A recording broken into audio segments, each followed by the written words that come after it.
One Brain Cell. We're recording live from a lake in Japan where we're attempting to exorcise the clicking demon from last episode.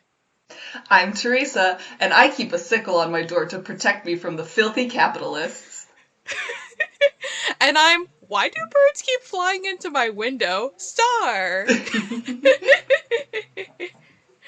Alright, this week if you couldn't tell from that descriptive opening, we are talking about Noroi the... I almost said Noroi the Cruise, which is what you said last week. No, it is Noroi the Curse. Or also just Noroi in Japanese, because Noroi means curse. I did some research this week. Wow, now you'll be the big brain. I don't know. I'm still only operating with our one shared brain cell, so we'll see how it goes. Okay, so you have the brain cell this episode. I'm working on it. All right. So, had you seen or heard of this film before, T-Bone? No, I have not. I'm very excited. I watched this um probably earlier this year for the first time, and I will admit the first time I watched this, I took a nap in the middle. And this time I kept getting interrupted while watching it. Because, like last week, this movie is also 2 hours long. Did you watch it in one sitting? Yeah, actually, I watched the first 30 minutes, and then I was like, my friend would probably enjoy this, so I went over to my roommate's room and was like, would you like to watch this with me? And then I rewatched the first 30 minutes. So technically, I spent 2.5 hours watching this. Nice. Did your roommate like it? Yeah, he did a lot, actually. Yeah, I think this movie's definitely really interesting. It came out in 2005 and it is directed by Koji Shirashi. And I looked at a few of his other ones. I mean, we watched this on Shudder, and so they're definitely hyping the other movie of his that they have on there, which is Sadako versus Kayako. And then he also worked on Paranormal Activity, the Japanese version. Excuse me? I actually really, for some scenes of this movie, I literally had to look up which came first. Yeah, and which did come first? I was curious. This did. Noroi came first. And there's this there's that similarities in this movie. Yeah, it's very interesting. The one of the first movies that stood out to me that this director also did is he did one of the grotesque movies, which I believe it's not part of the guinea pig series, but it's similar. Do you know about that? No, I don't know about that. I like to research really fucked up horror every now and then. I don't watch it, I just read about it. It's what a lot of people think that Saw and Hostel are, where they are like, "Oh, it's just torture porn." And it's like, "Oh, no, no, no. This is just torture porn because all of their descriptions are like one sentence and it's just a doctor kidnaps a young couple and forces them into a game of torment that slowly extinguishes their hope for survival. That's it. Whole movie. Boom."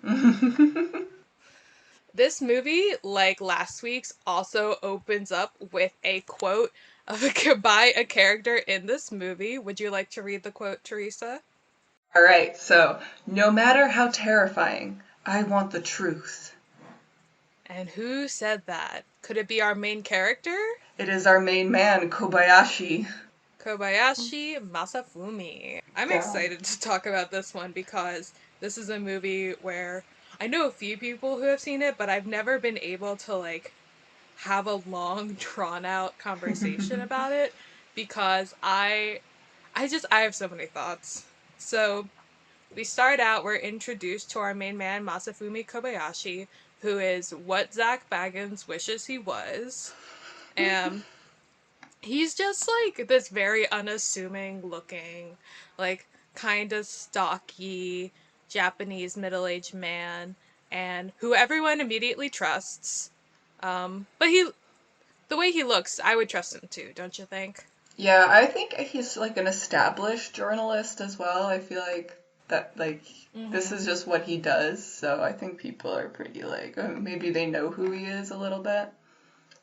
At least that was my assumption. Yeah, some of the people he interviewed, it definitely seemed like they knew who he was previously.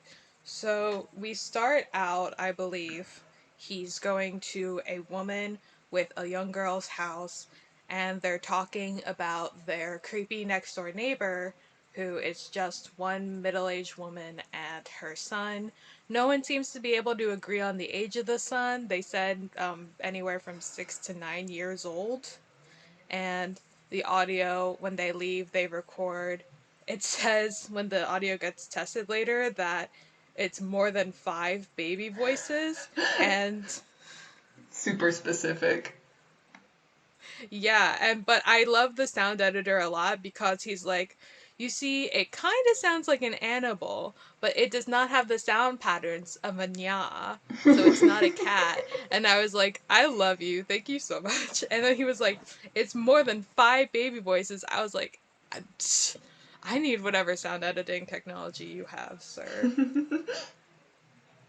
Yeah, and on their way out, they see the little boy in the window, and this movie is does what modern day YouTube conspiracy theory videos do, and that they're like, "Did you catch that? We'll go back and slow it down for you and pause and maybe sometimes put a circle around it."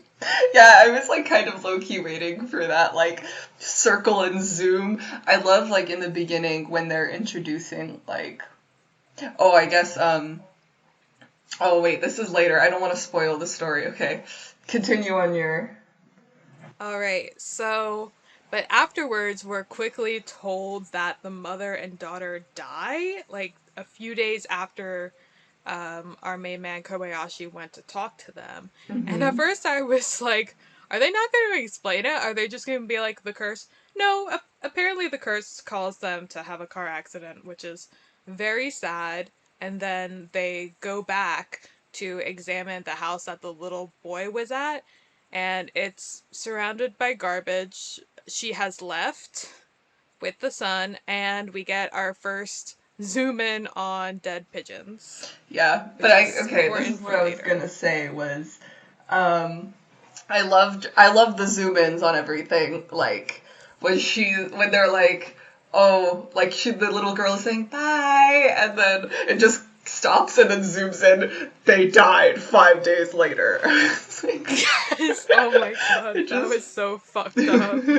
I was like, this comedic timing is a little too good.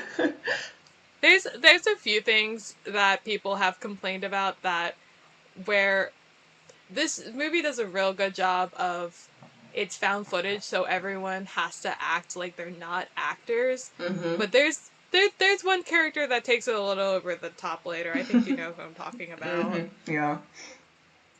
All right, so now we cut to the variety program Yeah. with the psychic, yeah, with the psychic children. Remember? Yes, yes, yes. Oh, I really like how they include like the variety programs in this. Yeah, I think this is a really good. Because there is background music and then dramatic zooms. It's not like Blair Witch or Grave Encounters It's a where it's mockumentary. just yeah, exactly. It's more mockumentary. It's more kind of like the Poughkeepsie tapes if you've seen that, but not. I'd say this is a better film. It definitely has better acting in it, hmm and way better produced actual television segments. It has the graphics, and it even has that thing that you see a lot in Japanese game shows where they'll have in the corner like celebrities or comedians who give their commentary on what's happening. hmm Do you want to discuss what they're doing on the program? Oh yes. So they are testing children and their psychic abilities, Yeah. and then there's Kana, who is Mm-hmm. big strong psychic. The only one there, it's like a room of maybe 10 kids, and only one of them is getting. Yeah. Because the test is they have canisters, like little film canisters with drawings put in, and they have to use their psychic powers to draw what they see in there. And she's the only one getting it right. Yeah, until the end where she draws demon face. Should we say the name of the demon now, or should we wait till the reveal? We Oh, can just call it. We can call it the Noroi face for now. The Noroi Noroi. face. That's what I call it sometimes in my notes. That's like the iconic symbol from this film. If you know anything about it, it's the mask with one smaller eye, one bigger eye, and a long nose and a kind of frowny face. Yeah, I thought it was kind of a cute character. All right. Well, we'll hear more about that later because this face does not go away. And now we go to another television program with the Ungirls. I guess because they're boys. What do you mean? The two guys, they call themselves the Ungirls. Oh yeah, UN I was dash so confused girls. about that. Their openings kind of inspired me to for our openings today because one of them, they both had little quippy things. The only one I remember was one of them said, "I'm so tall. When I'm a pallbearer, I'm the only one carrying the casket." Did you relate to that? Yes, I've had that experience many times, not with caskets, but with me dragging my mom's stuff around. Yeah, that's me too, but that's just because I'm strong. My mom's always like, "No, we'll share the weight," and I'm like, "Sure, we will." No, see, my mom doesn't even pretend. She's just like, get all the bags in my trunk immediately. And I'm just like, yes, master. I, Igor, get groceries. So, the two Ungirls and our other main character, Marika. It kept autocorrecting to Monica, but no, it's Marika. Yeah, and so they're going out to a shrine and they're looking it's basically just kind of again comparing it to modern day stuff of the similar ilk. It's basically BuzzFeed Unsolved. BuzzFeed Unsolved, but the 2003 Japanese version.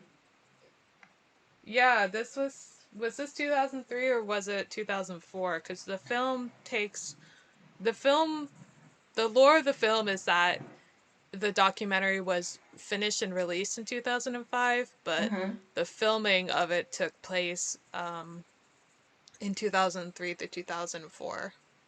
Yeah, I would think that this is still 2003, because I think shit starts hitting the fan in January of 2004. Yeah, I think you're right.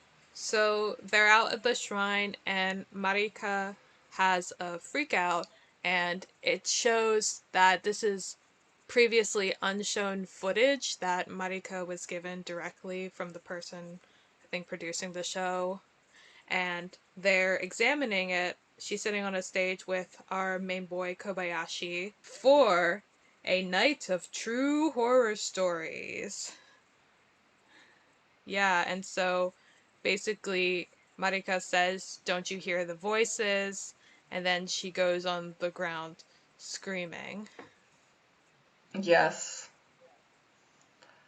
So and we're at yeah. yeah, we're gonna get to Tinfoil Man, sorry. No, yeah, basically they're at this discussion. They're on a stage in front of an audience and they announce that they're going to bring in a real psychic to talk to Marika. And the build up is pretty intense. They play the music that they also play in Battle Royale, where it goes do do do do do do do do do do do. You know that? Yeah, that's what it was from. I was like, why does this sound so Mm-hmm. familiar? And my friend and I were like, is it Yes. like Russian music? Where do we know this? I mean, I'm sure it pre-exists, but all I know it from is Battle Royale, which is one of my favorite movies and one of the few books I've actually read. And we get our main, well, one of our other main men, Tinfoil Man, Hori. I love him. Alright, great. Why did they think this was a good idea? Because Hori pretty much immediately attacks Marika and the show ends. Yeah, and he's screaming about pigeons and ectoplasmic worms. Yeah.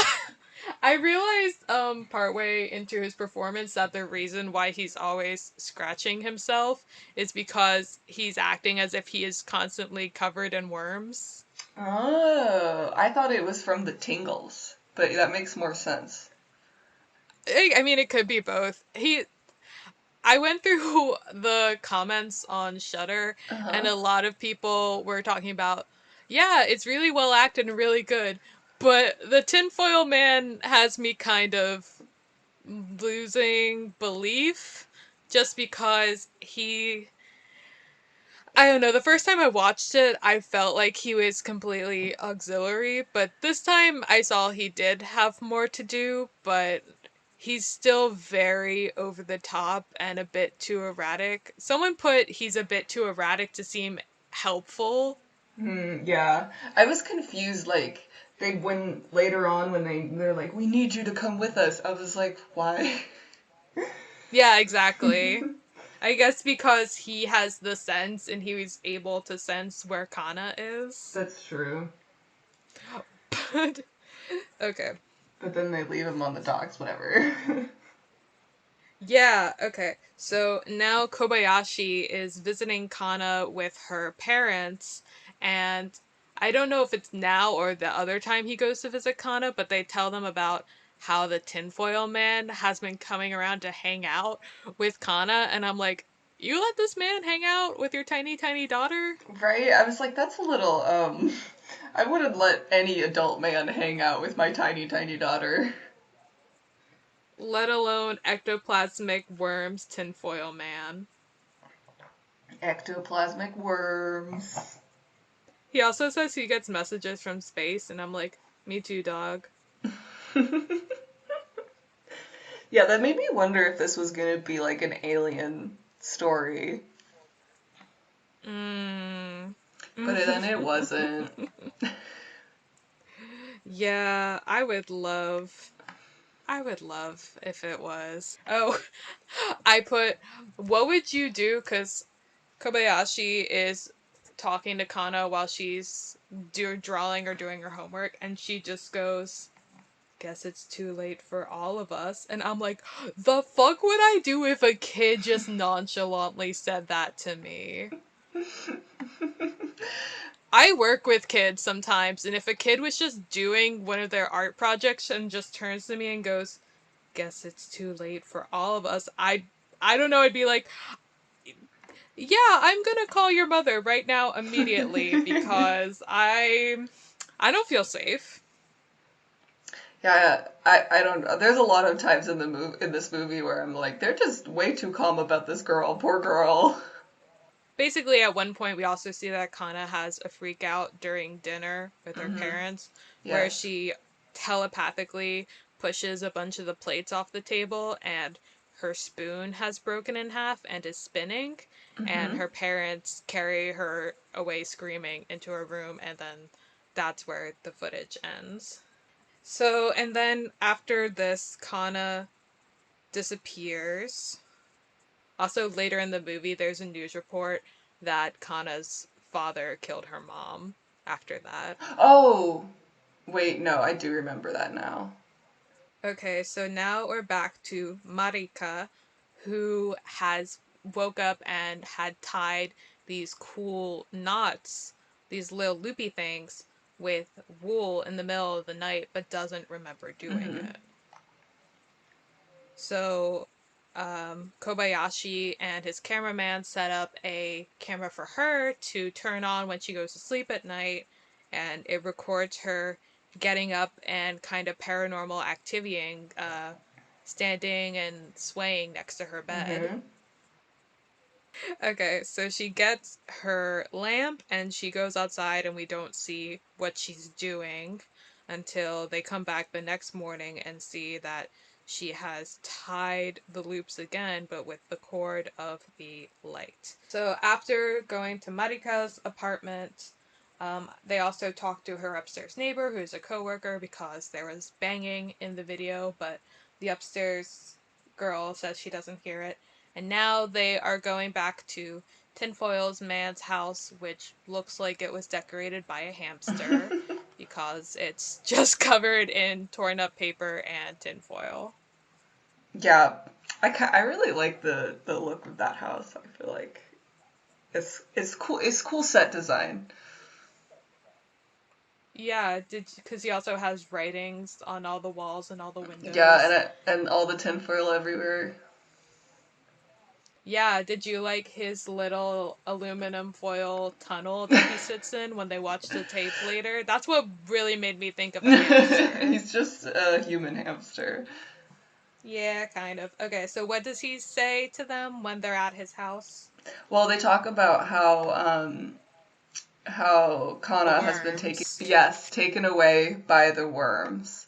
Which I And keep wondering if that's just a weird translation of something, because I don't know, but it might just be worms. well, because by the end, he's like, "You've already been taken away to the worms," he says to Kobayashi, like at the very, very end, spoiler. Um, Mm-hmm. and I'm just curious, like, what that translates to being like. Who, like, I feel like I don't know, who are the worms? I'm very obsessed with the exoplasmic worms. My friend said that they're the dead fetuses, but I was gonna say the same thing. I also thought it was the dead fetuses. so do you think the dead fetuses are eating her? No, because she's eating them, but then we do. Okay, no, that's later. All right. We'll get to that. So, this is probably the most useful and most psychic he is in the whole movie, other Mm-hmm. than when he locates Kana later in the woods, is Mm-hmm. he. Kobayashi has a piece of paper Kana has drawn on. She wrote help, and then she drew this pattern that we see Marika has also drawn, and it shows up. It's another common symbol throughout the movie where it's a circle with a bunch of circles with lines connecting them. And that has some kind of importance, but so he has his hand on the paper, and then with his other hand he has his eyes closed, and he's picturing this location, which it's a map that Kobayashi. I don't know how he deciphers it because it just looks like a bunch of scribbles to me, but Yeah. Kobayashi deciphers it, and it shows him with a map and going to a bunch of places, and eventually finds an apartment building that matches the description, and it belongs to a guy named Osawa, who doesn't open his door, so Kobayashi talks to his neighbor, who is wearing a pretty dope pro bowling shirt. Did you notice a pro bowling shirt? Yes, because I paused it because I want one. Yeah, so the neighbor's just like, he's a weird guy, he doesn't really talk to himself, and then they go out and set up a camera on Osawa's balcony, which has a bunch of trash and pigeons on it. Again, beware the pigeons.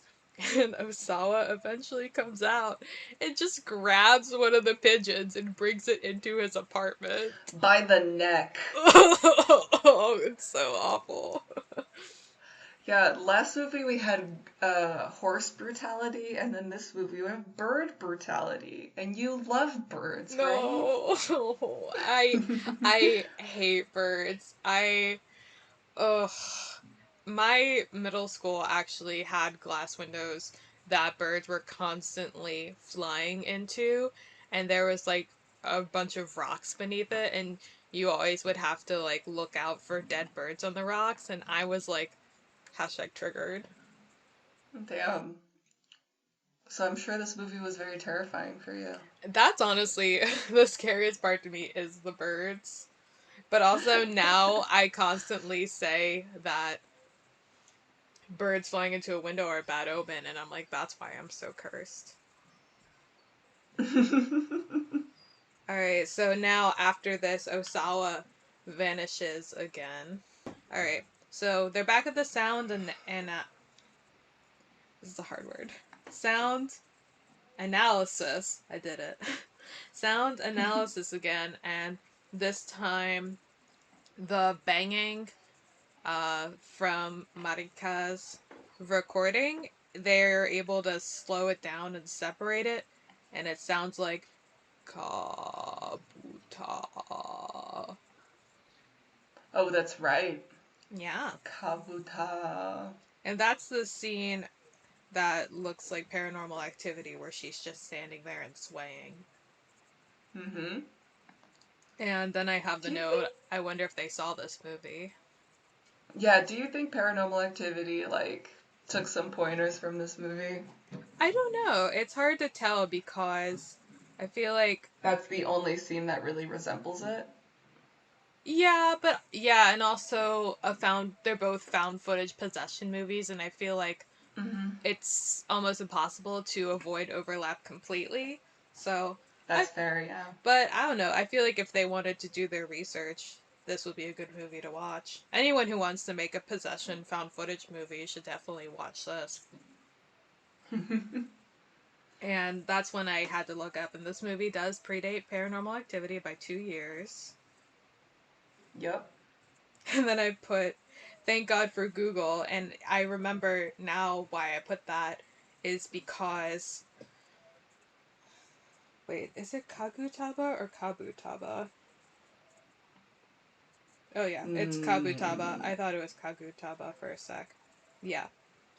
So now he is looking up Kabutaba, but because I guess the internet doesn't super exist yet, he just has like a bunch of books and has to call a bunch of people and hope Yeah. someone knows about it. Yeah, I was literally yelling at the screen, just Google it. I don't. I wasn't really on the internet that much. Excuse me, in the early 2000s, so I don't know how Yeah, advanced Google was yet. yeah. I feel like it was pretty advanced by then. I know I was playing Teletubbies Flash games back then, so I feel like it has to be was pretty advanced at the time. I guess so, but we just see him researching. Someone says maybe that it because I also wasn't really sure what the voice said. It was kind of hard to say. So one of the people was like, "Oh, well, maybe it was Kamitama, which means God Spirit." But Mm-hmm. so that's kind of like the first hint that it's something. I mean, we knew it was supernatural, but that just ties it a bit more into like Japanese mythology and religion, which I think is interesting. Mm-hmm. Oh, I've been meaning to look this up. Do you know what ethnological means? Like maybe the ethnic origins? I'm looking up now. Yeah, it's the study of characteristics of various people and the differences and relationships between them. It's a branch of Ah, anthropology. That's cool. So there we go. he eventually gets in contact with an ethnologic eth great ethnologist. Yeah, who Yep. has heard of who's the only person because he calls him and he's like, Kabutaba? Yeah, I've heard that before. And Kobayashi's like, finally! Finally. So now they're talking about Shimokage Village, which is now at the bottom of a dam, and they had a demon ritual because they were a town made up of sorcerers, which sounds fucking awesome. Although apparently not because they summoned a demon, but whatever. Um, so the three characters that make up I keep putting Kagutaba. Is it Kagutaba or Kabutaba? Kabu. No, Kagu. It's Kabu? No, the G. Oh, Jesus Christ. Ah! Alright, I'm fine. Yes. Okay, so Kagutaba, there we go. It's the characters that make up disaster, tools, and spirit. So the ethnologist, yes, says that Kagutaba is a tool that's capable of causing disasters. Anything? Any thoughts? Spooky. Tool that causes disasters. Alright, great. Yeah, so. Spooky. Alright, so more about Shimokage Village is that it was a town of sorcerers from the west, and they had what was called the Kagutaba method. So they would have to do a ritual where they would summon Kagutaba to inflict ill will on people, but they probably wouldn't always go their way. And so, because of this, the town then had to do a ritual, the demon ritual, where they would seal or ward off the demon. But the town was flooded when a dam was built in 1978. But luckily for Kobayashi, the last ritual was filmed. I see. I don't know. I feel like I'm just like recounting the plot at this point. This movie, it's totally 100% different from our movie last week. Absolutely. I feel like we took a huge like U-turn with this one. It's a lot more subtle. It's a less like it's less like almost trying to be scary and just embracing like creating its own world and everything. Were you scared at all watching this? No, actually, and I was like kind of I was a little nervous at first because I was nervous about watching it alone because I'm still fairly new to the horror genre, and the last Japanese horror movie I watched was The Audition, Oh, and that movie is horrifying. that's a stay So I was tuned. very scared going into this one. I think Japanese horror is very interesting and I want to watch more of it because Hmm. I it's one of those things where like I said earlier is I read a lot about it but I honestly haven't watched that much of it, so I'd be Hmm. very interested to hear more about it. And he watches this film of the ritual from another very kind and very unassuming looking older man who has like the cutest puffiest cheeks. Yeah. So earlier, we found out he went through the mail and found the name of the woman. Oh my god. I feel like we need to start this episode over. Fully start over? I don't know, because I just realized we completely left out something important. Where in the beginning, when he's talking to the mom and the daughter who then die, he does actually knock on the door of the woman next to them where they heard the babies crying from. And she yells at Oh, them. yeah, that's right. And she yells at him. She yells, "How can you talk to me like that?" And then she just yells at him and keeps repeating that phrase and then slams the door in the face. And then he picks up. Do you remember what her name is? Bruh, you know how bad I am with names. Yeah. Again, I'm like looking for these things very specifically because I've seen it before. Yeah. So he Oh, finds. Ishii. Right, Ishii. Yeah. So he goes, when he went back to the house the second time, he found a piece of her mail that said Junko Ishii. And the man says Mr. Ishii was the priest in the video. Mm-hmm. So Junko's dad was the priest performing the ritual, and Junko was in a traditional Oni mask with the Noroi face on it and the Mm-hmm. one horn.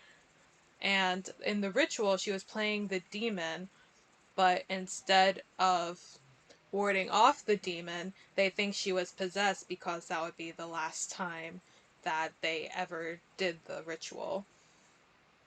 Yes. Yeah. So they're talking about the beliefs of the town, um, where everyone who moved from the village, the signs to look for is that they would all have dogs because they used dogs in the rituals, and they would all have sickles hung over their doors to ward off spirits. Yes. Sickles to ward off the filthy capitalists. No, Teresa, that's the sickle you have over your door. That's true. Alright. These dogs are so Oh cute. my They all have god. curly tails and Rip they're the all such dogs. babies. No, where's my dog? Let me look at him. I need eyes on him to make sure he's okay. Rocky! Oh, he's sleeping. Oh, I'm gonna give him a quick pet.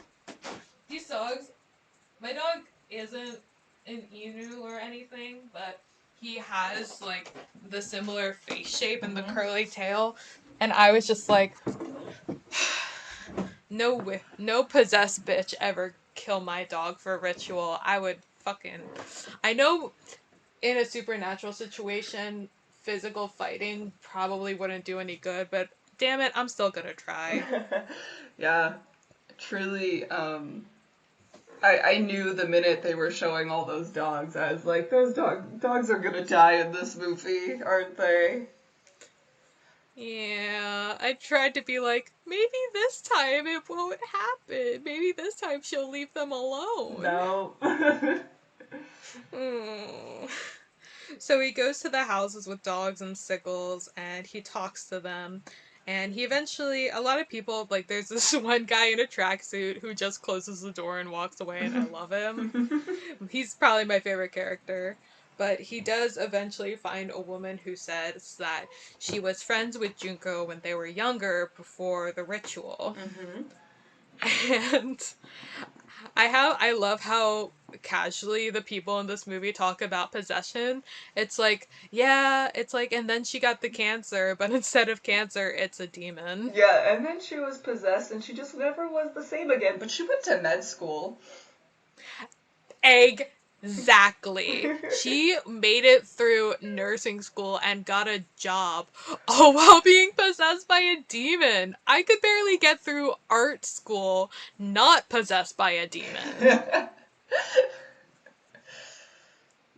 Who knows? Maybe the demon helped. Maybe the demon would be like, the answer is blood.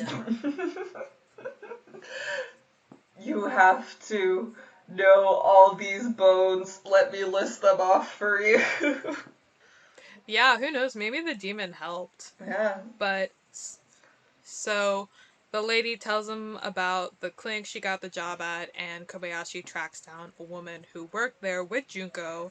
And so now we're gonna be talking about abortions quite a bit, and I just want to put out a trigger warning for anyone if that's upsetting to them. Also, this podcast is pro-choice. Whatever you gotta do for you and your body, that's up to you, Yes. and you shouldn't let anyone else decide that for you. Agreed. Right. All right. So the clinic did abortions, and they say they would perform illegal abortions into 22 weeks of pregnancy, which at that point, it isn't just an embryo anymore. It Mhm. actually is like. I looked up what happens in 22 weeks of pregnancy, and you can't lie on your back because I think it said that your uterus might crush the baby. What? I don't know, but all I know is I never want to be pregnant because if I can't lie on my back, mm, because no, I just no pregnancy for me, Well, please. I only sleep on my stomach, so can you imagine? They're like, how fast do you want to suffocate this baby? Oh God. Immediately. Yeah. All right. So there was a rumor. Could you imagine if this was a rumor going around your workplace?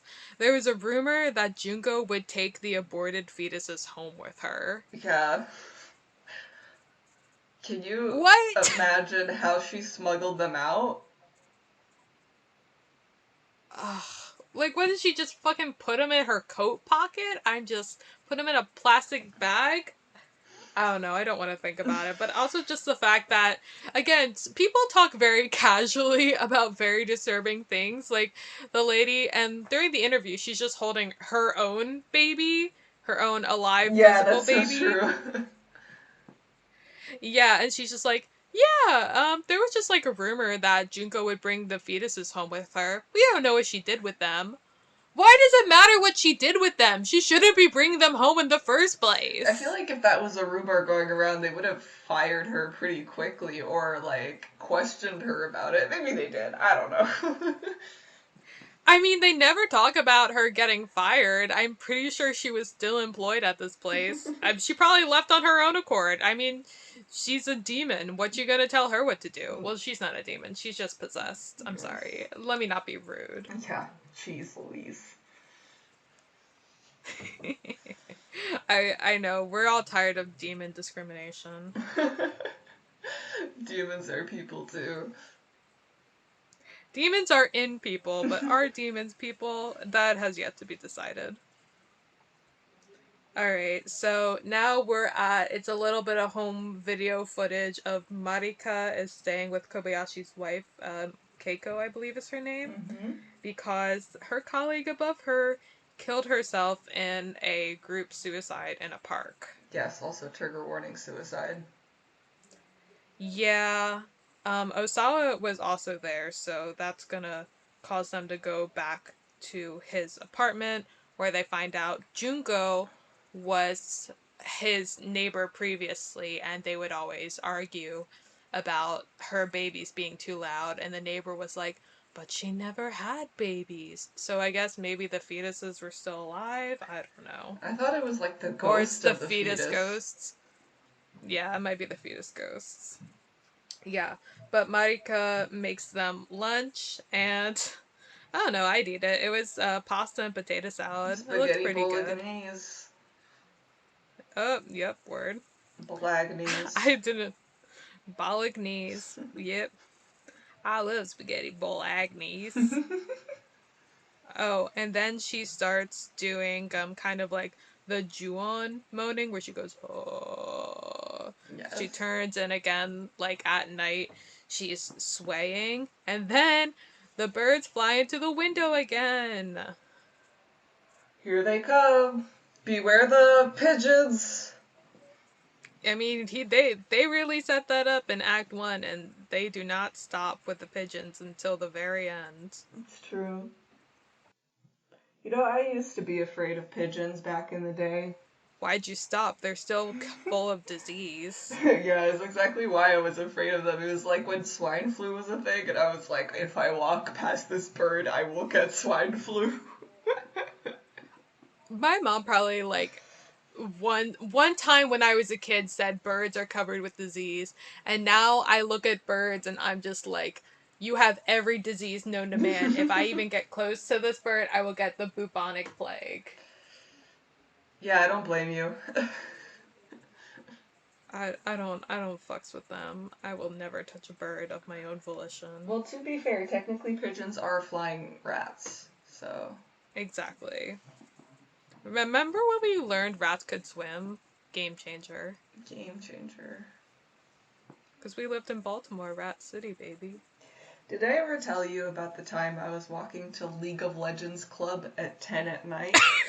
And I was passing by the printmaking building, and I just looked down, and out of the ivy crawls this football-sized creature, and then scurries away, and I'm just like, that was a football-sized rat.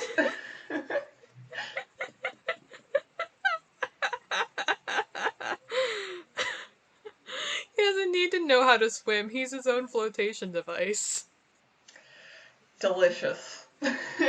No! Don't eat it! Alright, so what happens next? Marika thinks she is the next to die, so she wants to go to the dam and try to perform the ritual. So they go back to the village. They bring Tinfoil Man with them for reasons. I don't know. I felt like he was kind of unnecessary, but obviously he's to find uh Kana later. But I was like, Yeah, you're not even gonna take him on the water with you? What is happening? Why is he I there? would not get a boat with that man. He would overturn I it. guess that's true. He would literally just like be like worms and then flip the boat over. And that's the last thing you want is to be in Demon Lake. Yeah. Oh, also throughout the whole movie, Hori, aka Tinfoil Man, is going, Kana, Kana, in this creepy, high pitched voice because they're both psychics, they seem to have a connection, but that was one of the creepier parts to me. I don't like when grown people do baby voices. That always freaks me out. Oh, does it? Does it freak you out? I'm gonna one of these days. All right, so they're back at the village, and bad news: the dogs are gone. Yeah, all the dogs are dead. We don't know that they're dead yet, Teresa. They're just gone at this point. Okay, well, it's pretty obvious that they're dead. Maybe they're all sleeping. You don't know. You're right, maybe they Okay. all went to perform. You see, I thought at this time, like, also trying to be hopeful that they're not dead, so I was like, maybe everyone is away performing another ritual to try and banish the demon away, because after Kobayashi came by, they're like, things are going bad, maybe we should perform the ritual again. But no. Yeah, I mean, not only are the dogs missing, you don't really see any other townspeople either. We don't really know. They might just be hiding inside, though. No, I thought they would, I thought they also died, but maybe that's just me being, everyone's dead. it's too late for them now. Aww. Yeah, but this is where, like, some of the sound design's really good because, uh, the first time they go to the village, it's just constant dogs barking, which I had to make sure I had my headphones on because I didn't want my dog freaking out. hmm But the next time they go, it's silent, and the difference is very unnerving. Yeah. Something I noticed was, I didn't notice, like, that much music at all until around this part of the movie. And I was like, was there Mm-hmm. music at all in this movie? Mm-hmm. I had a similar experience, yeah. I thought that was pretty impressive that they still, like, created a lot of atmosphere without, like, having intrusive sound design, I guess.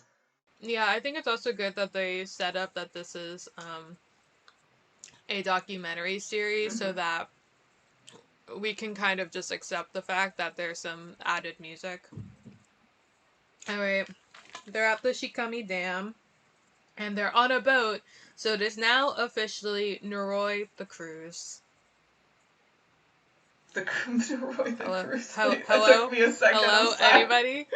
Hello? Anybody? Wow. Yes, Thanks. they're on a boat now, therefore it is Noroi the Cruise. Mm-hmm. Now I'm not gonna laugh when you say it as revenge. It took me a second, I'm sorry. You have all the brain cells this episode. I guess so. Even though I called a rowboat a cruise just so I could make that joke.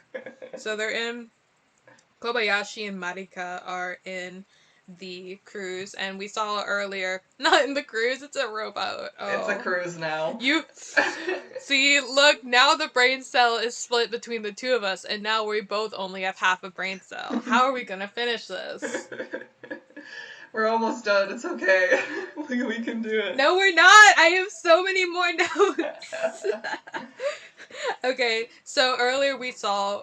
So they have this white sheet with knots in it that they put between them, and you cut it with a sickle, and then you bow once, clap 4 times, and then bow again. And this is a distinctive bow only to this town. And Monica, not Monica, her name is Mari. I think I have a hard time pronouncing R's. So Mari, Marika. Yeah? I can't say anything. Okay. So at this point, I have a lot of questions. Do you think the ritual worked, or do you think like with Junko, now the demon is inside Marika. Well, I thought that at first, but Yeah. we, as we later find out, it's not the case. Do we? I guess, but Hori is with the camera guy and Yeah. he starts yelling at them to come back Mm-hmm. and that they need to get off the mountain immediately. Mm-hmm. But then he says he sees Kana and rushes into the woods Yes. with Kobayashi picking up his own camera and following him.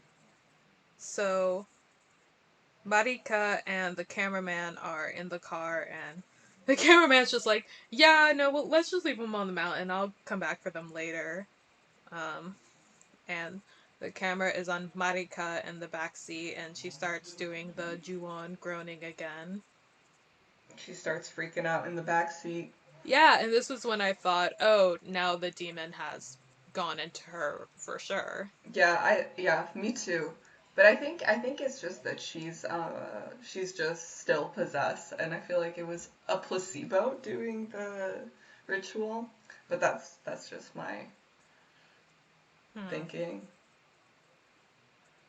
Well, now Hori and Kobayashi are running through the woods, and a bunch of dead dogs.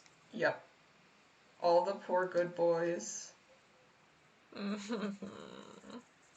Yeah, and I forget what they call it, but there's a string hanging between two trees with a bunch of feathers and pigeon parts.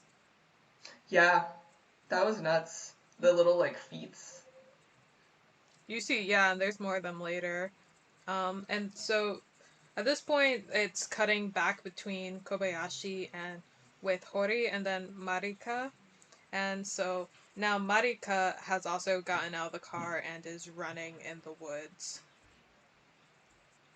Now, back to Kobayashi, they stumble upon an ancient shrine with a stone in it that has the circle and line marks from later, which I guess is how that ties in, but it doesn't. I'm not really sure what it means, but it's there.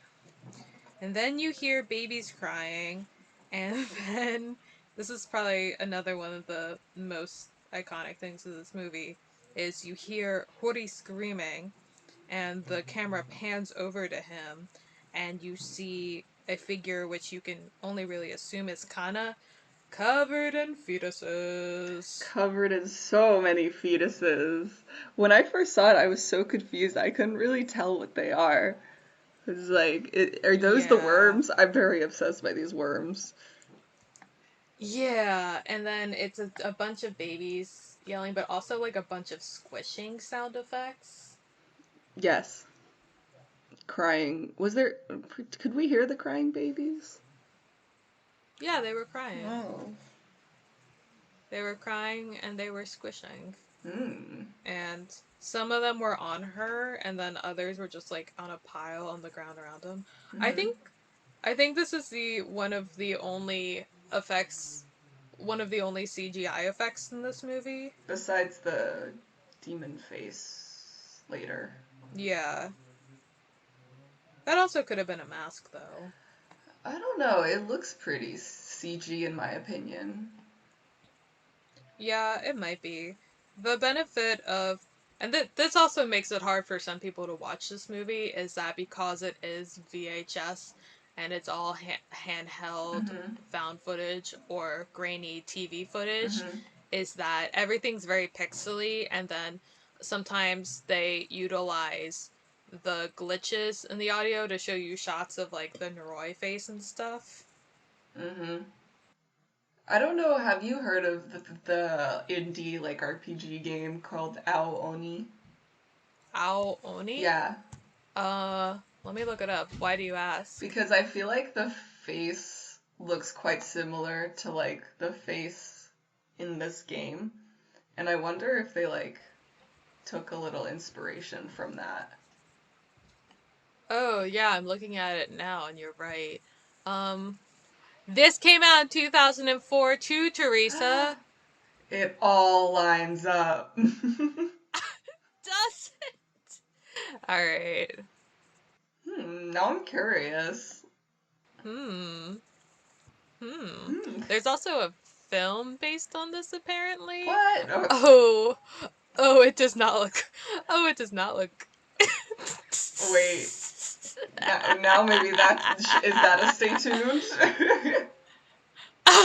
Jeez, I don't know, maybe. Well, we'll put it on the list. This purple motherfucker. All right. Wow, there. I did say I wanted to do more Japanese horror, so you know. Oh my god, he looks so weird for the film. Okay. Sorry, back on track. Can I go back on track after seeing that? I don't know. I think I'm changed forever. All right. So she's covered in the baby fetuses, and then all of a sudden, her and the fetuses are gone, but Hori is still freaking out. And then, parallel, Marika is also screaming, but then she comes to. And I was wondering, so she's in the woods, she's freaking out, she's on the ground, she has no memory what happened, and the cameraman is just on top of her.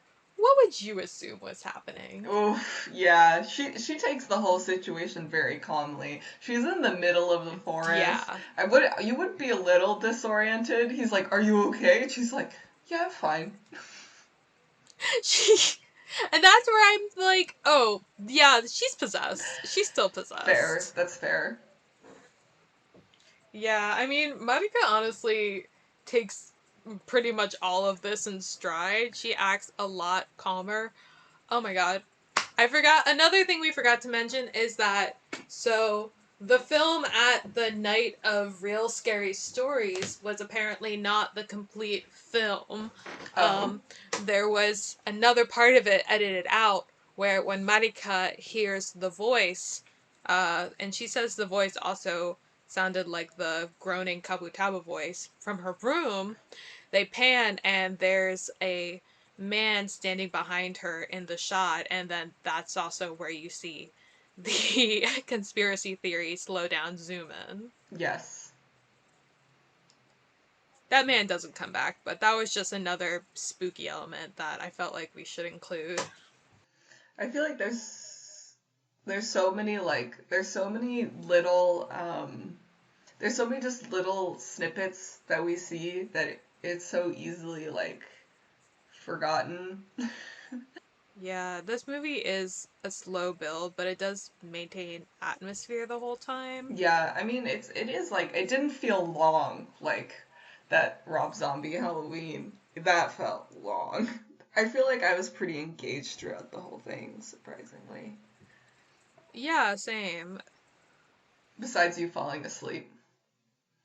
That was the first time I watched it, and I fall asleep during a lot of movies, even ones I like. Yeah, fair. Remember when I was puking during that uh American Werewolf in London, I will never forget. Because I feel like that's a movie that I needed to have someone there with me to riff on, but the whole time I'm just like, is Teresa fine? Is she alive? Is she dying? I was literally passed out on the floor in the bathroom. Oh my We're classy in this god. podcast. Do you want to tell them what we were drinking? Dessert wine and what was it? Was it It must Peachorita? have been. Yeah, it was one of the giant cans of like limerita mangaritas, but also our old faithful, not sponsored by the way, White Oh Claws. yes, yes. But I swear there was also dessert wine in the mix, which is why I was puking like my guts out. It was probably just a combination of a bunch of cheap alcohols. Absolutely. And American Werewolf in London. I feel like you were only next to me for the first 10 minutes, and then you were. The whole time I'm just like, should I pause this? Is Teresa. dead. Could you? I was literally thinking, like, what is gonna happen if my last. Never mind. I was just like, I can't believe Teresa died, and I was just watching American Werewolf in London.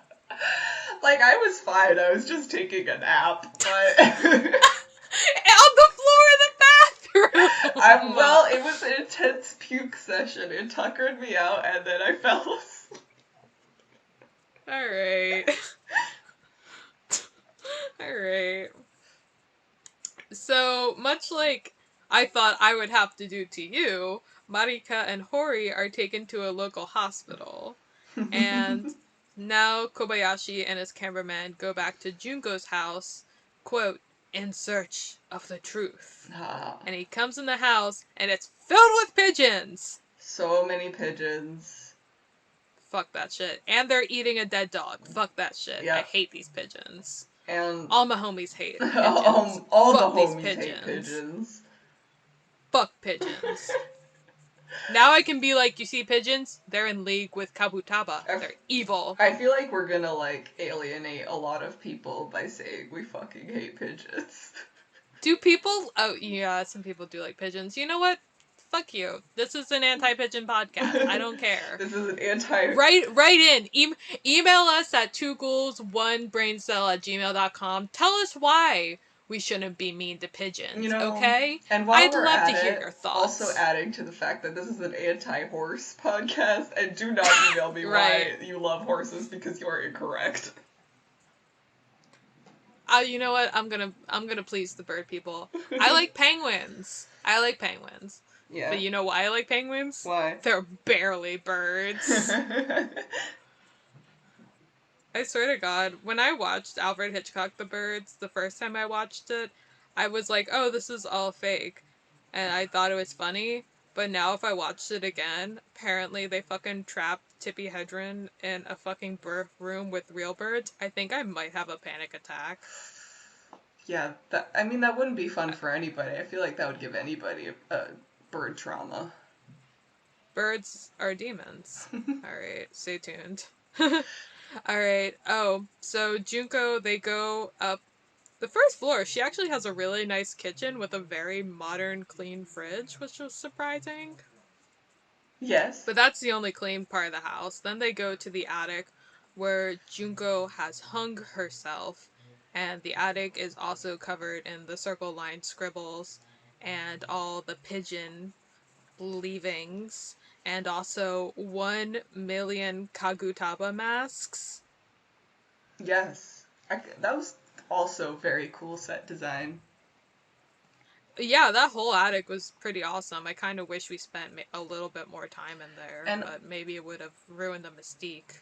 And maybe, also, it's a good parallel to the last movie we watched, where Mr. Michael Myers also had a wall covered in masks. I really didn't know where you were going with that, but you know what? Yeah. You're so right. It took you like a solid second just to be like, what is this bitch even talking about? Alright. Well, we're in the house, and then... You really got me there. Alright, so in the attic there is a boy, the same creepy boy who is looking out the window, and he is standing over Kana's body, whom is dead, and there's also a bunch of pigeons next to her. Like, pigeons, read the fucking room. She is dead. A child is dead, pigeons. Some respect, please. They're having a snack. No, they weren't on her. They were just next to her, and it's like, come on, guys. They're intending to have a snack. They already ate the dog downstairs. Okay, so again, also like Rob Zombie's Halloween, they call the police themselves, and they show up and they just carry Kana out in a blanket. I don't know, I guess you could do that with small children, I'm not sure. And then they just let Kobayashi adopt this random boy that they found in a dead woman, probably possessed by a demon's house. What? Yep. I feel like that's not allowed. I feel like you can't just do that. Well, they did it. Mm-mm. Dude. After all the evidence and all the shit that fucking Kobayashi has seen, I feel like he would have been like, maybe make this kid a ward of the government, do some tests on it, see if he's, chill. He's obviously not. He doesn't fucking talk. Yeah. Yeah. I mean, like, they're innocent. They later say he was just a victim in all this, right? So, you know, I feel like they just believe that he's just a poor kid that witnessed stuff and, a feral child. I guess that is what a normal person would assume. Yeah. Not a bunch of people who are not interested in children, period, and assume and watch too many horror movies and assume all children are evil. That child, he never talked and had a creepy face. I feel like but it's also like the trope a lot of times in Japanese horror, like Ju-on, the fucking creepy kid. I feel like these kids had like the same haircuts too. Yeah, They, the creepy they're bowl like, cut. you. Ugh. I was like waiting for the kid to meow like the kid in Ju-on. All right, so we do a little check in with Marika. She says she's all good, and I realized she had dimples. Marika's a little cutie. Oh, yes. She's a little cutie Yeah, pants. she's really cute. If I was looking her up after this, and she's so cute. She's playing like herself in this movie, kind of. Oh shit, really? Yeah, her actual name is Marika. Damn, that's I like. Oh yeah, it says right here Marika Matsumoto as herself. Mm-hmm. Oh, that's really cool. I like that. Yeah, she's cute. And then we get and she says she's going back to work, and then we get a clip of her on a TV show, and she's just like eating noodles with some guys, and she says the noodles are good, and then one of the guys next to her just like hits her on the head. I'm like, the fuck? I don't know. I like went back a few times because it looked hard. I was like, Marika, you've been through a demon possession. You don't have to let this man slap your head. Yeah, I was like, you're putting up with too much right now. That was weird. She has a cute voice though. She was like, "He died." I liked it. I just like when women.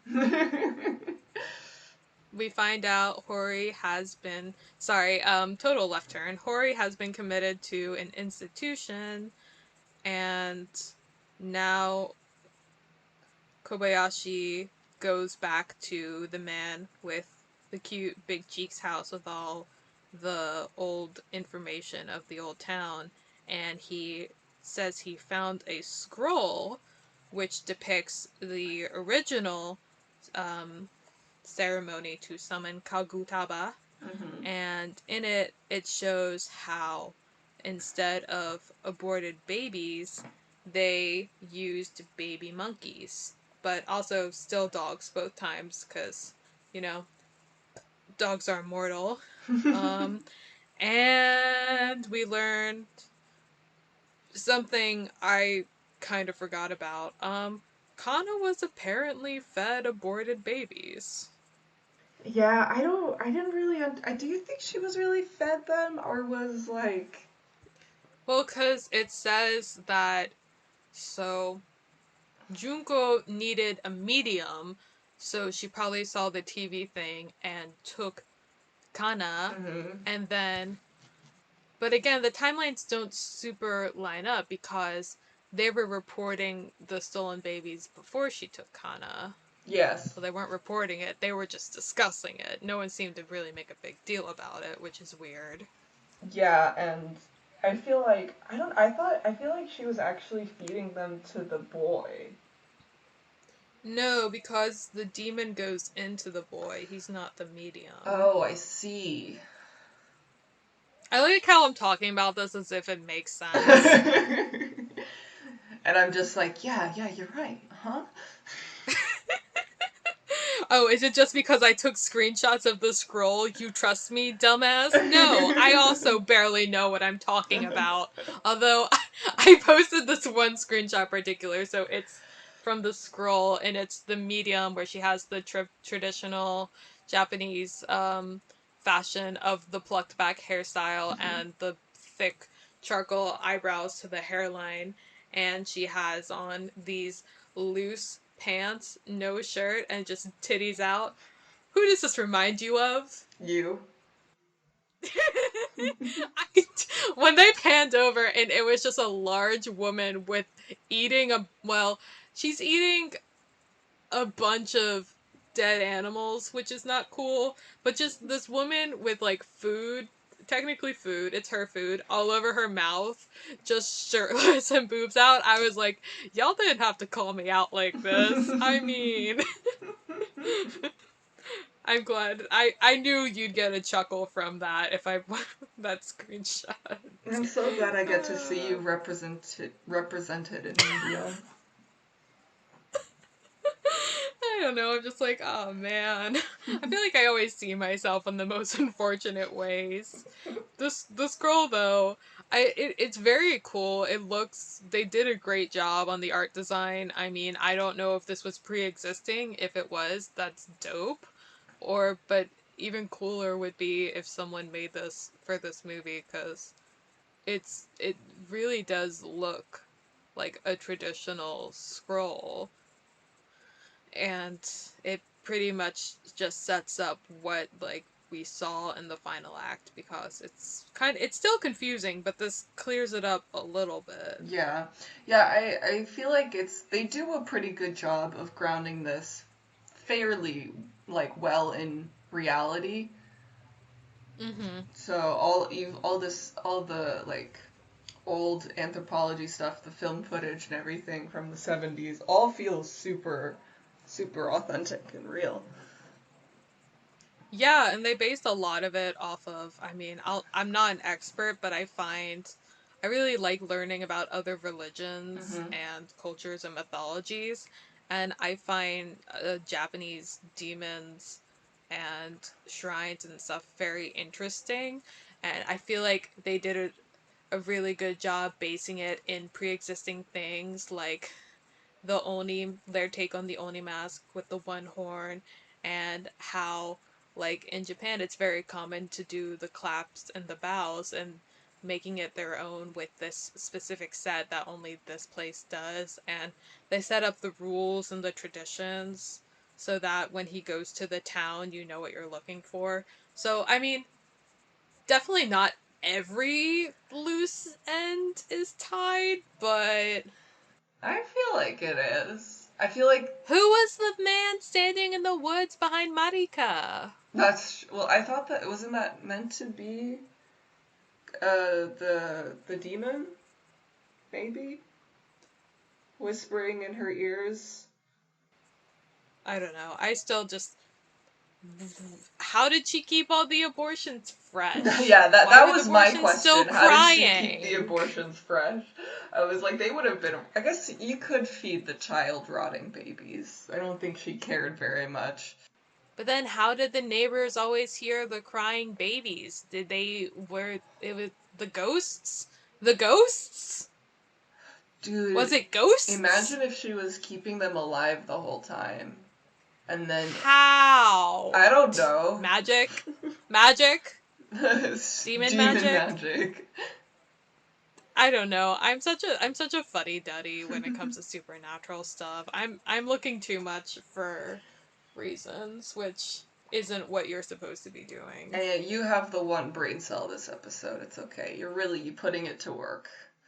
It's burning out, man. It's really burning out. I'm putting it through a lot. All right. So after learning about the original ritual, we get the Noroi documentary that Kobayashi and his cameraman were making ends with their credits, but then we get shown that to some kind of publishing house or whatever, a camera with a recorded tape in it is sent to it, and it shows what happens after, because we're told 3 days after the movie was finished production, the Kobayashi house burned down 2 days after Noroi was completed, and Keiko was found in the remains, but Kobayashi is missing. And then 3 days after the fire, Hori, who had previously escaped the institution he was put in, was found dead. And they showed the newspaper clippings of that, and he was found dead in a vent, apparently. Yeah. I didn't put a screenshot of that, It was but sad. because I thought it was tasteless, but the way the magazine had it was like almost in a comedic way. They were like, man found dead in vent, see his dead body. I'm like, do magazines do this? What? Yeah, on the front page. I feel like you can't publish dead bodies, but I'm also not super sure. Oh, this is also 2003 in Japan, so who knows? Has time changed that much? It was 2004 or 5 at that point. You know what? It doesn't matter. So, in the video sent to the place, they see Hori. Well, first, ugh, I hate footage of people eating. Basically, Kobayashi is filming their creepy new son eating omu rice with his wife, and they're just asking him, like, hey, do you remember anything about living with that woman? And he's just like, munch, munch, munch, munch, munch. And I'm like, has he ever said a word? Has he ever said a word? How have you been allowed to have this child? Shouldn't the police have questioned him about this? Anyway, the brain cell is burning up, T. It's burning. It's burning. All because of this one child. Ladies, my blood is boiling. They're eating, and then Hori shows up. Literally busts through the door. He busts up. Well, he's standing outside for a bit, being real creepy, and he's in his institution gown. He breaks out of his insane asylum holding. They say it nicely. They say it's an institution. Yeah, they do. Which he kind of should have been the whole time. It's kind of amazing he had a house. Yeah, and lived on his own. He has no job. I guess the things got bad the closer to the ritual, I guess. Maybe. I mean, I guess he was being interviewed a lot. Maybe he was getting money from interviews. Yeah, probably. Like, he was kind of a public figure a little bit. I suppose. But basically, Hori's saying Kabutaba is still alive, and it's in the boy. It is the boy. Mm-hmm. And he's holding rocks, and Kobayashi's like, how about we put the rocks down? And Hori's like, nope. And he busts in, and he threatens the child with the rock. I didn't see him hit him with the rock, but at one point the kid's face is covered in blood. Yes. He hits him multiple times pretty hard. Guess I didn't see it. I felt like it was pretty intense, but it wasn't shown, obviously, but it was implied intensity. And then at one point, his face is already covered in blood, and then, again, another iconic shot from this movie, his face has transformed into the Kabutaba Noroi face with the two different eyes and the mouth. Oh, also, Kana's ghost is next to him, which I didn't notice the first time I watched this. Yeah, I almost missed it too. I was like, wait, there was something there. I had to go back. Mm-hmm. Yeah, because Hori once again is doing the Kana-chan. And her ghost is there. That might also be CGI. She got no feet. She got no feet. She's a spooky ghostie. That was spooky. After that, Hori then I guess it's assumed Hori is now possessed because he then hits Kobayashi with a rock and Yeah. then holds the kid's hand and walks away with him. Yeah, and then so is the wife as well. Yes, the wife is also possessed. And what does she do, She Teresa? sets herself on fire. Yeah, Yeah. that's it. The house catches on fire. And that's how she died. But so Kobayashi, I guess, survives this because he has to send the I footage. don't know. Because Kobayashi's missing, but according to the film, it seems like he would also be dead in the fire. Yeah, he was dead, but his body was never found. But also, he would have had to have sent the footage to the journalists. uh, do you have thoughts? Do you have a theory? Because honestly, at this, I'm lost. I'm fresh out of theories at this point. Mm, I would think that he's still alive, but in hiding, mayhaps. I don't know. I guess do you think he like busted out a window, fucking Halloween style?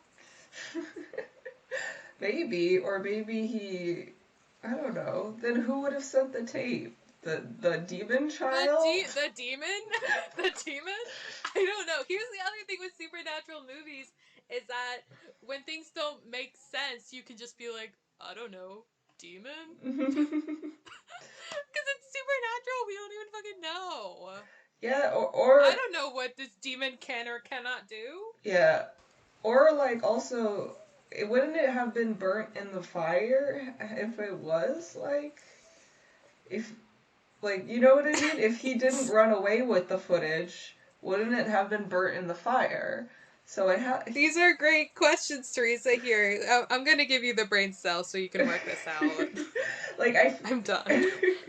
I feel like he has to have gotten away to be able to keep the tape intact that he later sent to the journalists. Why didn't he just bring the tape there himself? Because then it's less spooky. Less mysterious. Ah, ah. Everywhere says that the ending of this movie is the best part, but I honestly disagree. I think the best part is when they're in the woods, Yeah, that was the and then when most they go intense. into Junko's house. That's what I Mm-hmm. think is the best part. This ending just gives me. I'm like, they should have just said he died. I feel like But then how would saying that people he wasn't find the footage, right? the demon. I don't know. The demon. The demon Kagutaba. All right, you know what? Oh, my very last note is then it shows the production companies, and one of them is Xanadu, but it's spelled Xanadeux, Mm-hmm. and that's what I'm gonna name my child. Xanadu. Yeah, but spelled like that. Name one Xanadu and name one Xanadont. My children would hate me. This is why I'm not allowed to have kids. I just have a dog named after a movie boxer. Very on brand. I know. All right. So, how many brain cells uh would you give Noroi the Curse, and who are you giving them to? I would give it a solid 7, maybe 6, 6.5. Oh, okay. I thought you were gonna give it higher. All right. Why do you have a reason, or is that just what you feel in your heart? It's kind of what I feel in my guts, you know. I feel like Mm-hmm. I would give it a solid 7. That was my first my like What's that? I would give it a solid 7. That was my initial gut reaction. I think like Mm. you said there was like obviously like maybe I'm giving it a low like almost lower score because I was expecting more spooks. But Mm. Yeah. I don't know. I feel like it did what it wanted to do and accomplished it well, but like you said, there were some like plot holes that I would like to have explored more, like the worms. Yeah. What about you? What would you rate it? I wanted to give this movie a high rating because I feel like a lot of effort and a lot of work and a lot of thought went into it. Mm-hmm. It's definitely a better and more cohesive movie than last week. Absolutely. Um, I'm going to give it an 8. All right. Yeah, because I watching this for the second time, it was fun picking up on things I didn't pick up last time and Mm-hmm. looking for things to. I think I understand it a bit more than I did last time, but Mm-hmm. I'm still pretty confused. Yeah. And I am giving half of my brain cells to Marika and her dimples, and the other half to the one neighbor in the tracksuit who just closes his door on Kobayashi. Well, I'm giving all my brain cells to uh, the Tin Man. Tin Man. I'm Hori! giving, Tori the Tin Man. I'm giving all Can't my even brain remember cells his to name. Tori. Hori. Oh my gosh. Whatever. It's like when I kept calling Marika Now Monica. I'm calling Hori Tori. Yes, I'm giving Mm-hmm. all my brain cells to Hori because he needs them. And I'm dedicating this episode to all the dead dogs. It's true. Rip and pepperonis. Oh. R.I.P. babies. I like how Junko's solution for like, it's kind of hard to get baby monkeys. What's the next best thing? Aborted fetuses? Like I don't know if that's the jump I would make, but I guess humans are like monkeys. Yeah, I at first I was like, wait, are they saying that like at first I was like, wait, but there were no dead monkeys in this entire movie. Wait a minute. We are the monkeys. We are monkeys. I don't know. I wonder how this movie would have been different if like instead of working for an abortion clinic, if she had just volunteered for like a monkey preserve and the rumors were like we just keep not getting any new monkeys. Every time a monkey that gets pregnant, all of a sudden the baby monkey just disappears. We don't know what's happening. Yeah, I feel like it'd be a lot harder to get away with at like a vet or a monkey reserve or a zoo.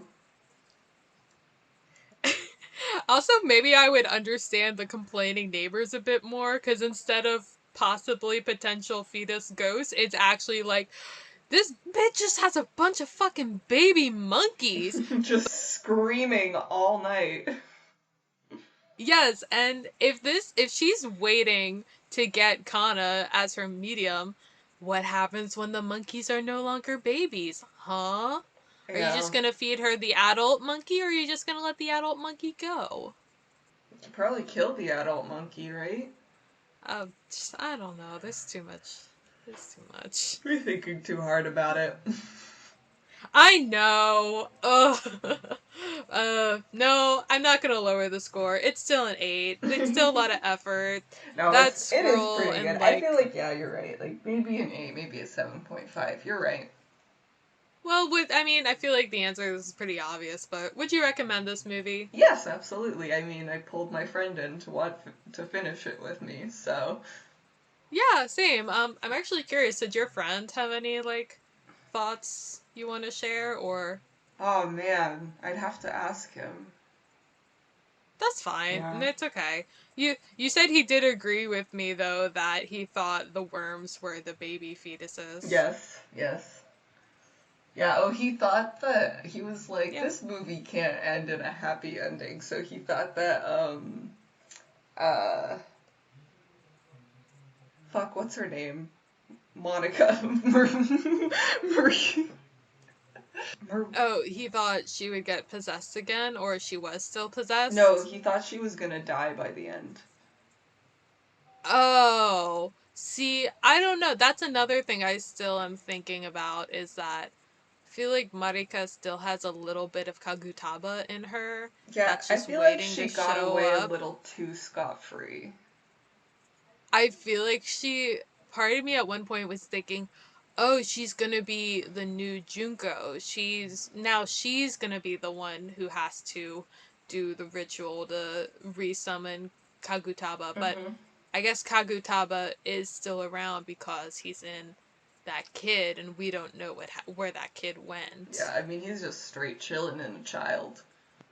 I need to stop thinking about this movie. All right. Well, that's all my final thoughts, pretty much. Anything else? um, I just wish we could have seen the worms. I know they were the babies, but something about the worms, man. I mean, who knows? Maybe the worms aren't the babies. Maybe they're not. Because why would they be crawling all over unless they're the ghost of the babies? I don't know. Alright, well, that's our final thought. Are worms babies? Or Write worms, in. baby. Let us know. Well, thanks everyone for listening. Yes, but we have a very exciting announcement. T-Bone, what movie are we doing next week? Oh my god, I don't know what movie we're doing next week. Yes, you do! Oh Paris Hilton, you dumb butt. fuck! Dude, yes! I'm so excited. What's it called? I don't know what it's called. Teresa, it's the House of Wax remake with Paris Hilton. Oh yeah, the House of Wax, right. What? Yeah, all you heard when I told you about this movie was Paris Hilton, and then you just tuned everything else out, didn't you? Yeah, I was just like, wow, yes, my Queen Paris, let's go. You were just thinking, how fast can I get a Juicy Couture jumpsuit? Literally. Or tracksuit, rather. My brain went, how can I be like Paris? I show up next week, you're just gonna be like, yeah, that's hot. I'm just explaining the movie, and I'm like, yeah, and then this man died, and you're just like, yeah, that's hot. No, I do have a lot of Paris facts to throw out next week, though. Next week you will have the brain cell, but the one brain cell is only Paris Hilton knowledge. My brain only is full of Paris Hilton knowledge, and I refuse to put anything else in there. There's no other space. Where else would you put it? Yeah. Well, I realized last time we didn't plug our socials. Like I said before, we have a Gmail, two ghouls, one brain cell, at gmail.com. Our Instagram is also two ghouls, one brain cell, and our Twitter is two ghouls, one brain because the cell made it too long. And with all of them, it's the number 2 and the number 1. Yes. Go follow us. Keep in touch with our endeavors. We'll be posting screenshots and other exciting things from the movies that we're watching. Yeah, and we have a big list of movies we're planning to doing, but we're always open to requests. And if you guys have any thoughts that we didn't address about the movies we talk about, we'd love to hear them. Mm-hmm. All right, remember, it's not over till the Wilhelm screams. Bye, T-Bone! Bye!